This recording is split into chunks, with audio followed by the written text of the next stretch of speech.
ആകാശവാണി. നമസ്കാരം. പ്രാദേശിക വാർത്തകൾ വായിക്കുന്നത് സുധീൻ സൈനുദ്ദീൻ.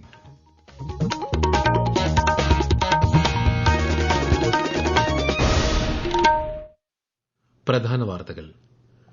മഹാകുംഭമേള സംബന്ധിച്ച് ലോക്സഭയിൽ പ്രസ്താവന നടത്തി പ്രധാനമന്ത്രി നരേന്ദ്രമോദി. സഭയിൽ പ്രതിഷേധമുയർത്തി പ്രതിപക്ഷം. ഭൂമി കയ്യേറ്റവുമായി ബന്ധപ്പെട്ട ഉപക്ഷേപത്തിന് അനുമതി നിഷേധിച്ചതിൽ പ്രതിഷേധിച്ച് നിയമസഭയിൽ പ്രതിപക്ഷ വാക്കൌട്ട്. കണ്ണൂർ വിമാനത്താവളത്തിന് ഭൂമി ഏറ്റെടുക്കൽ സമയബന്ധിതമായി പൂർത്തിയാക്കുമെന്ന് മുഖ്യമന്ത്രി പിണറായി വിജയൻ. ഹേമ കമ്മിറ്റി റിപ്പോർട്ടിന്റെ അടിസ്ഥാനത്തിൽ മൊഴി കൊടുക്കാൻ താൽപര്യമില്ലാത്തവരെ ഇതിനായി നിർബന്ധിക്കരുതെന്ന് ഹൈക്കോടതി. മയക്കുമരുന്നിനെതിരായ പരിശോധന സംസ്ഥാനത്ത് ശക്തമായി തുടരുന്നു. 212 പേർ അറസ്റ്റിലായതായി പോലീസ്. വാർത്തകൾ വിശദമായി. മഹാകുംഭമേള സംബന്ധിച്ച് ലോക്സഭയിൽ പ്രസ്താവന നടത്തി പ്രധാനമന്ത്രി നരേന്ദ്രമോദി. ഇന്ത്യയുടെ ആത്മാവിനെ മേള പ്രതിഫലിപ്പിച്ചതായി പറഞ്ഞ പ്രധാനമന്ത്രി ലോകം മുഴുവൻ ഇതിലൂടെ രാജ്യത്തിന്റെ ശക്തിക്ക് സാക്ഷ്യം വഹിച്ചതായും ചൂണ്ടിക്കാട്ടി. ഇന്ത്യയുടെ ഐക്യവും നാനാത്വത്തിൽ ഏകത്വം എന്ന സവിശേഷതയും മഹാകുംഭമേളയിൽ ദൃശ്യമായതായും അദ്ദേഹം പറഞ്ഞു. എന്നാൽ ഏത് ചട്ടപ്രകാരമാണ് പ്രധാനമന്ത്രിക്ക് പ്രസ്താവന നടത്താൻ അനുമതി നൽകിയതെന്നാരാഞ്ഞ് പ്രതിപക്ഷം സഭയിൽ പ്രതിഷേധിച്ചു. കുംഭമേളയ്ക്കിടെ തിക്കിലും തിരക്കിലും പെട്ട് ആളുകൾ മരിക്കാനിടയായ സംഭവം പ്രസ്താവനയിൽ ഉൾപ്പെടുത്തണമെന്നും പ്രതിപക്ഷം ആവശ്യപ്പെട്ടു. തുടർന്ന് 1 മണിവരെ നിർത്തിവച്ച സഭ വീണ്ടും ചേർന്നെങ്കിലും പ്രതിഷേധം തുടർന്ന സാഹചര്യത്തിൽ ഇന്നത്തേക്ക് പിരിയുകയായിരുന്നു.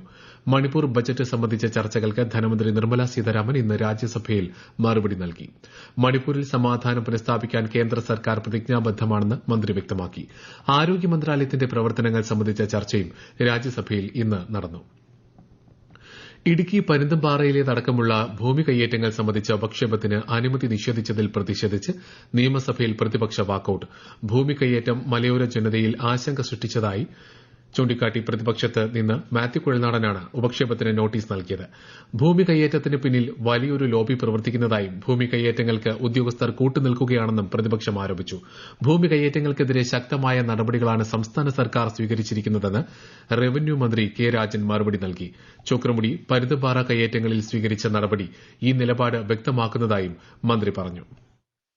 ഇടുക്കി ജില്ലയിലാണ് ഏറ്റവും കൂടുതൽ കുടിയേറ്റം എല്ലാ കാലത്തും ഉണ്ടായിട്ടുള്ളത്. ഇത്തരത്തിൽ കുടിയേറി അർഹരായ എല്ലാ കർഷകർക്കും പട്ടയം കൊടുക്കുക എന്നതാണ് ഈ സർക്കാരിന്റെ ലക്ഷ്യം. സാർ, കഴിഞ്ഞ 8 വർഷത്തിനിടയിൽ 50,000-ലധികം പട്ടയമാണ് സാർ ഇടുക്കി ജില്ലയിൽ മാത്രം വിതരണം ചെയ്തത്. കുടിയേറ്റത്തിന്റെ മറവിൽ നടക്കുന്ന അനധികൃതമായ കയ്യേറ്റങ്ങൾ ഒരു കാരണവശാലും അനുവദിക്കില്ല എന്ന നിലപാട് തന്നെയാണ് സാർ ഈ ഗവൺമെന്റിനുള്ളത്. ഈ സർക്കാർ അധികാരത്തിൽ വന്നതിന് ശേഷം കയ്യേറ്റങ്ങൾക്കെതിരെ ശക്തമായ നടപടികളാണ് സ്വീകരിച്ചു വരുന്നത്. മന്ത്രിയുടെ മറുപടിയുടെ അടിസ്ഥാനത്തിൽ സ്പീക്കർ ഉപക്ഷേപത്തിന് അനുമതി നിഷേധിക്കുകയായിരുന്നു. കണ്ണൂർ വിമാനത്താവളത്തിന് ഭൂമി ഏറ്റെടുക്കൽ സമയബന്ധിതമായി പൂർത്തിയാക്കുമെന്ന് മുഖ്യമന്ത്രി പിണറായി വിജയൻ. ഇക്കാര്യം ചർച്ച ചെയ്യുന്നതിന് ഈ മാസം യോഗം ചേരുമെന്നും പ്രതിപക്ഷ നേതാവ് വി ഡി സതീശന്റെയും കെ വി സുമേഷ് എംഎൽഎയുടെയും സബ്മിഷന് മറുപടിയായി മുഖ്യമന്ത്രി നിയമസഭയിൽ പറഞ്ഞു. വിമാനത്താവളത്തിന്റെ റൺവേ എക്സ്റ്റൻഷനും പുനരധിവാസത്തിനുമായി കണ്ണൂർ ജില്ലാ കളക്ടർ സമർപ്പിച്ച 900 കോടി രൂപയുടെ നിർദ്ദേശം സർക്കാരിന്റെ പരിശോധനയിലാണെന്നും മുഖ്യമന്ത്രി വ്യക്തമാക്കി. പ്രവാസി മലയാളികൾക്കും കുടുംബാംഗങ്ങൾക്കുമായി സമഗ്ര ആരോഗ്യ ഇൻഷുറൻസ് പദ്ധതി നടപ്പിലാക്കുന്ന കാര്യം സർക്കാരിന്റെ പരിഗണനയിലാണെന്നും മറ്റൊരു സബ്മിഷന് മറുപടിയായി മുഖ്യമന്ത്രി പറഞ്ഞു. സംസ്ഥാനത്ത് നിലവിൽ ട്രഷറി നിയന്ത്രണമില്ലെന്ന് ധനമന്ത്രി കെ എൻ ബാലഗോപാൽ. 25 ലക്ഷത്തിന് മുകളിലുള്ള ചെക്കുകൾ മാറുന്നതിന് നേരത്തെ ഏർപ്പെടുത്തിയ നിയന്ത്രണം മാത്രമാണ് നിലവിലുള്ളതെന്നും മന്ത്രി നിയമസഭയിൽ ചോദ്യോത്തരവേളയിൽ പറഞ്ഞു. വിഴിഞ്ഞം തുറമുഖ പദ്ധതി 2028ഓടെ പൂർണ്ണതോതിൽ പ്രവർത്തന സജ്ജമാകുമെന്ന് മന്ത്രി വി എൻ വാസവൻ സഭയെ അറിയിച്ചു. തുറമുഖവുമായി ബന്ധിപ്പിക്കുന്ന റെയിൽപാത പദ്ധതിക്ക് റെയിൽവേ മന്ത്രാലയത്തിന്റെ അനുമതി ലഭിച്ചതായും ഇതിനായി 5.52 ഹെക്ടർ ഭൂമി ഏറ്റെടുക്കുമെന്നും മന്ത്രി ചോദ്യോത്തരവേളയിൽ വ്യക്തമാക്കി. സിനിമാ മേഖലയിലെ വനിതകൾ നേരിടുന്ന അതിക്രമങ്ങളുമായി ബന്ധപ്പെട്ട ജസ്റ്റിസ് ഹേമ കമ്മിറ്റി റിപ്പോർട്ടിന്റെ അടിസ്ഥാനത്തിൽ മൊഴി കൊടുക്കാൻ താൽപര്യമില്ലാത്തവരെ ഇതിനായി നിർബന്ധിക്കരുതെന്ന് ഹൈക്കോടതി. ഇക്കാര്യത്തിൽ പ്രത്യേക അന്വേഷണ ടീമിന്റെ നോട്ടീസ് ലഭിച്ചവർക്ക് മജിസ്ട്രേറ്റിന്റെ മുന്നിൽ ഹാജരായി മൊഴി നൽകാം. താൽപര്യമില്ലെങ്കിൽ അക്കാര്യവും മജിസ്ട്രേറ്റ് കോടതിയെ അറിയിക്കാമെന്ന് ഹൈക്കോടതി വ്യക്തമാക്കി. അന്വേഷണത്തിന്റെ പേരിൽ ആരെയെങ്കിലും ബുദ്ധിമുട്ടിക്കുന്നുണ്ടെങ്കിൽ അക്കാര്യം ശ്രദ്ധയിൽപ്പെടുത്താമെന്നും ഹൈക്കോടതി അറിയിച്ചു. മൊഴി നൽകാൻ നിർബന്ധിക്കുന്നുവെന്ന പരാതി ഉയർന്നതിന്റെ പശ്ചാത്തലത്തിലാണ് ഹൈക്കോടതിയുടെ ഇടപെടൽ. കൊല്ലം കടയ്ക്കൽ ദേവീക്ഷേത്രത്തിൽ വിപ്ലവഗാനം ആലപിച്ച സംഭവത്തെക്കുറിച്ച് തിരുവിതാംകൂർ ദേവസ്വം ബോർഡ് ഒരാഴ്ചയ്ക്കകം സത്യവാങ്മൂലം സമർപ്പിക്കണമെന്ന് ഹൈക്കോടതി. ക്ഷേത്രോത്സവങ്ങൾ ഭക്തരുടെ കൂട്ടായ്മയാണെന്നും ക്ഷേത്ര ഉപദേശക സമിതി അംഗങ്ങൾ വിശ്വാസികളായിരിക്കണമെന്നും ഇത് സംബന്ധിച്ച ഹർജികൾ പരിഗണിച്ചുകൊണ്ട് കോടതി വ്യക്തമാക്കി. സംഭവത്തിൽ അന്വേഷണം നടത്താൻ ചീഫ് വിജിലൻസ് ഓഫീസറോട് ആവശ്യപ്പെട്ടിട്ടുണ്ടെന്നും ക്ഷേത്ര ഉപദേശക സമിതിക്ക് കാരണം കാണിക്കൽ നോട്ടീസ് നൽകിയിട്ടുണ്ടെന്നും തിരുവിതാംകൂർ ദേവസ്വം ബോർഡ് ഹൈക്കോടതിയെ അറിയിച്ചു. ഈ വാർത്തകൾ ആകാശവാണിയിൽ നിന്ന്. ആകാശവാണി വാർത്തകളും വാർത്താ അധിഷ്ഠിത പരിപാടികളും All India Radio news Thiruvananthapuram YouTube ചാനലിലും at All India Radio news Thiruvananthapuram Facebook പേജിലും AIR ന്യൂസ് _ ഇൻസ്റ്റഗ്രാം അക്കൌണ്ടിലും at AIR news _ TVM X ഹാൻഡിലും ലഭ്യമാണ്. കണ്ണൂർ പാപ്പിനിശ്ശേരി പാറക്കലിലെ 4 മാസം പ്രായമായ കുഞ്ഞിനെ കൊലപ്പെടുത്തിയത് ബന്ധുവായ 12-കാരിയാണെന്ന് പോലീസ് സ്ഥിരീകരിച്ചു. തമിഴ്നാട് സ്വദേശികളായ മുത്തു അക്കമ്മൽ ദമ്പതികളുടെ മകളെയാണ് ഇന്ന് രാവിലെ കിണറ്റിൽ മരിച്ച നിലയിൽ കണ്ടെത്തിയത്. മുത്തുവിന്റെ സഹോദരന്റെ മകളാണ് കുഞ്ഞിനെ കൊലപ്പെടുത്തിയത്. തന്നോടുള്ള സ്നേഹം കുറയുമോ എന്ന പെൺകുട്ടി ആശങ്കപ്പെട്ടിരുന്നതായി പോലീസ് പറഞ്ഞു. മാതാപിതാക്കളില്ലാത്ത 12 വയസ്സുകാരി മുത്തുവിനും ഭാര്യയ്ക്കൊപ്പമാണ് താമസിച്ചിരുന്നത്. ഓപ്പറേഷൻ ഡി ഹണ്ടിന്റെ ഭാഗമായി സംസ്ഥാന വ്യാപകമായി നടത്തിയ സ്പെഷ്യൽ ഡ്രൈവിൽ മയക്കുമരുന്ന് വിൽപ്പനയിൽ ഏർപ്പെടുന്നതായി സംശയിക്കുന്ന 2994 പേരെ പരിശോധിച്ചതായി പോലീസ്. വിവിധ തരത്തിലുള്ള നിരോധിത മയക്കുമരുന്ന് കൈവശം വെച്ചതിന് 203 കേസുകൾ രജിസ്റ്റർ ചെയ്തു. 212 പേരെ അറസ്റ്റ് ചെയ്തതായും പോലീസ് വ്യക്തമാക്കി. ഇവരിൽ നിന്ന് MDMA, കഞ്ചാവ് എന്നിവ പിടിച്ചെടുത്തിട്ടുണ്ട്. തിരുവനന്തപുരം കളക്ടറേറ്റിൽ തേനീച്ച ആക്രമണത്തിൽ നിരവധി പേർക്ക് പരിക്ക്. കളക്ടറേറ്റിൽ ബോംബ് വെച്ചിട്ടുണ്ടെന്ന ഭീഷണി സന്ദേശം ലഭിച്ചതിനെ തുടർന്ന് നടത്തിയ പരിശോധനയ്ക്കിടെയാണ് തേനീച്ചകളുടെ ആക്രമണമുണ്ടായത്. കളക്ടറേറ്റ് ജീവനക്കാരും മാധ്യമപ്രവർത്തകരും ഉൾപ്പെടെയുള്ളവർക്ക് തേനീച്ചകളുടെ കുത്തേറ്റു. ഒരാളുടെ നില ഗുരുതരമാണെന്നാണ് ലഭിക്കുന്ന വിവരം. 70-ലധികം പേർ ആശുപത്രിയിൽ ചികിത്സ തേടി.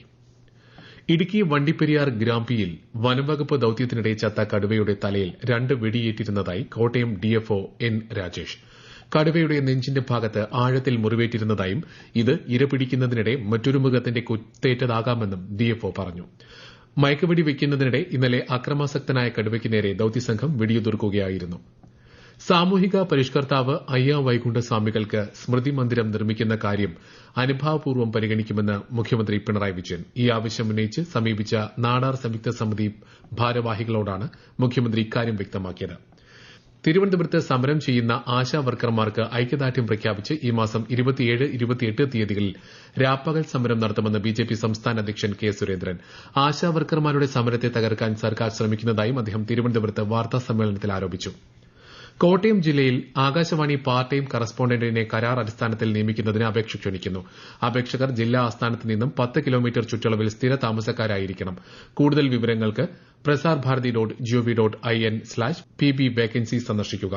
മെയ് 30 അപേക്ഷകൾ സ്വീകരിക്കുന്ന അവസാന തീയതി. കനത്ത ചൂടിന് ആശ്വാസം പകർന്ന് ഇടുക്കിയിൽ പരക്കെ മഴ.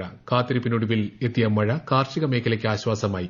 വൈദ്യുതി വകുപ്പും മഴയെ പ്രതീക്ഷയോടെയാണ് നോക്കിക്കാണുന്നത്. വിശദാംശങ്ങളുമായി ആകാശവാണി ഇടുക്കി ജില്ലാ പ്രതിനിധി രതീഷ് കൃഷ്ണ. ഏറെ ദിവസത്തെ കാത്തിരിപ്പിനൊടുവിൽ പെയ്തിറങ്ങിയ വേനൽമഴ കാർഷിക മേഖലയ്ക്കാണ് ഏറ്റവും ആശ്വാസമായിട്ടുള്ളത്. കഴിഞ്ഞ 2 മാസത്തിലധികമായി വലിയ ചൂടും വരൾച്ചയുമാണ് ഹൈറേഞ്ച് അഭിമുഖീകരിച്ചു വരുന്നത്. ജലലഭ്യത ഇല്ലാതായതോടെ കാർഷിക മേഖല കരിഞ്ഞുണങ്ങുന്ന സ്ഥിതിയുണ്ടായി. ഇനിയും മഴ വൈകിയാൽ കാർഷിക മേഖല അപ്പാടെ തകരുമെന്ന സ്ഥിതിയിലാണ് ഇപ്പോൾ വേനൽമഴ ലഭിച്ചിട്ടുള്ളത്. ഇത് കർഷകർക്ക് വലിയ ആശ്വാസമാണ് നൽകിയത്. ഇടുക്കിയടക്കമുള്ള അണക്കെട്ടുകളിലെ ജലനിരപ്പിൽ കുറവ് വന്നിട്ടുണ്ട്. തുടർച്ചയായി മഴ ലഭിച്ചാൽ നേരിയ തോതിലെങ്കിലും ജലസ്രോതസ്സുകളിൽ ഒഴുക്ക് വർദ്ധിച്ചാൽ KSEBയ്ക്ക് അത് ഗുണം ചെയ്യും. സംസ്ഥാനത്ത് അടുത്ത 5 ദിവസം ഇടിമിന്നലോട് കൂടിയ ഒറ്റപ്പെട്ട മഴയ്ക്കും ശക്തമായ കാറ്റിനും സാധ്യതയുണ്ടെന്ന് കേന്ദ്ര കാലാവസ്ഥാ വകുപ്പ്. ഇടിമിന്നലിന്റെ അപകട സാധ്യത കണക്കിലെടുത്ത് കാർമേഘം കണ്ടു തുടങ്ങുമ്പോൾ മുതൽ പൊതുജനങ്ങൾ മുൻകരുതൽ പാലിക്കണമെന്നാണ് ജാഗ്രതാ നിർദ്ദേശം. തൃശൂർ ചേലക്കര അന്തിമഹാളൻ കാവ് വേലയോടനുബന്ധിച്ച് മാർച്ച് 22, 23 തീയതികളിൽ നടത്താനിരുന്ന വെടിക്കെട്ട് പ്രദർശനത്തിന് ജില്ലാ ഭരണകൂടം അനുമതി നിഷേധിച്ചു. പൊതുജനങ്ങളുടെ സുരക്ഷ മുൻനിർത്തി വെടിക്കെട്ടിന് അനുമതി നൽകേണ്ടതില്ലെന്ന് ജില്ലാ പോലീസ് മേധാവിയും അറിയിച്ചിട്ടുണ്ട്. പ്രധാന വാർത്തകൾ വീണ്ടും. മഹാകുംഭമേള സംബന്ധിച്ച് ലോക്സഭയിൽ പ്രസ്താവന നടത്തി പ്രധാനമന്ത്രി നരേന്ദ്രമോദി. സഭയിൽ പ്രതിഷേധമുയർത്തി പ്രതിപക്ഷം. ഭൂമി കയ്യേറ്റവുമായി ബന്ധപ്പെട്ട ഉപക്ഷേപത്തിന് അനുമതി നിഷേധിച്ചതിൽ പ്രതിഷേധിച്ച് നിയമസഭയിൽ പ്രതിപക്ഷ വാക്കൌട്ട്. കണ്ണൂർ വിമാനത്താവളത്തിന് ഭൂമി ഏറ്റെടുക്കൽ സമയബന്ധിതമായി പൂർത്തിയാക്കുമെന്ന് മുഖ്യമന്ത്രി പിണറായി വിജയൻ. ഹേമ കമ്മിറ്റി റിപ്പോർട്ടിന്റെ അടിസ്ഥാനത്തിൽ മൊഴി കൊടുക്കാൻ താൽപര്യമില്ലാത്തവരെ ഇതിനായി നിർബന്ധിക്കരുതെന്ന് ഹൈക്കോടതി. മയക്കുമരുന്നിനെതിരായ പരിശോധന സംസ്ഥാനത്ത് ശക്തമായി തുടരുന്നു. 212 പേർ അറസ്റ്റിലായതായി പോലീസ്. പ്രാദേശിക വാർത്തകൾ കഴിഞ്ഞു. അടുത്ത വാർത്താ പ്രക്ഷേപണം രാത്രി 7:25.